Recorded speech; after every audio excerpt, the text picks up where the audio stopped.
পদযাত্ৰা বহুত হল গীত নৃত্যও বহুত হল এইবাৰ সাইকেল ৰেলী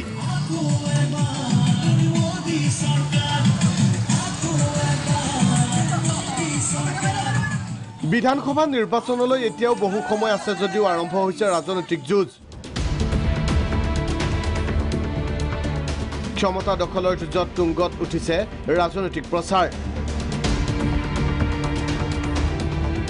নানান কৌশল অৱলম্বনেৰে ৰাজ্যৰ মন জয় কৰাৰ চেষ্টা প্ৰতিটো ৰাজনৈতিক দলৰ এফালে বিৰোধীৰ যদি ৰাজনৈতিক সভা আনফালে ব্যতিক্ৰমী প্ৰচাৰেৰে ৰাইজৰ কাষত শাসকীয় পক্ষ নাজিৰাত হিমন্ত বিশ্বৰ সাইকেল ৰেলী লক্ষ্য 100+। নাজিৰাত আমি আজি প্ৰায় 26 কিলোমিটাৰ পথ ঘূৰিলোঁ আৰু নাজিৰাবাসী ৰাইজে যি মৰম আদৰ দেখুৱালে তাৰ বাবে নাজিৰাবাসী ৰাইজক মই ধন্যবাদ জনাইছোঁ ইলেকশ্যনৰ আগত নিশ্চয় আকৌ নাজিৰালৈ আহিম ৰাইজৰ আশীৰ্বাদ বিচাৰি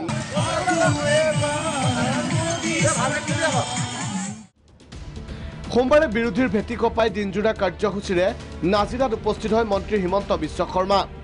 হেলিকপ্টাৰ যোগে জয়মতী খেলপথাৰত অৱতৰণ কৰাৰ পাছতে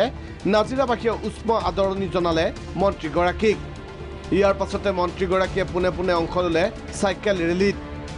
মাদুৰীৰ পৰা মেছাগড়ৰ হৈ নাজিৰা চকীমুখলৈ প্ৰায় 28 কিলোমিটাৰ চাইকেল চলালে মন্ত্ৰীগৰাকীক সংগ দিলে সাংসদ কামাখ্যা প্ৰসাদ তাছাসহ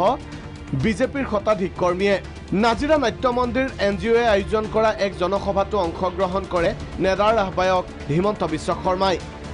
এনেদৰে নাজিৰাত 2021ৰ নিৰ্বাচনৰ ৰণসিঙা বজালে বিজেপিয়ে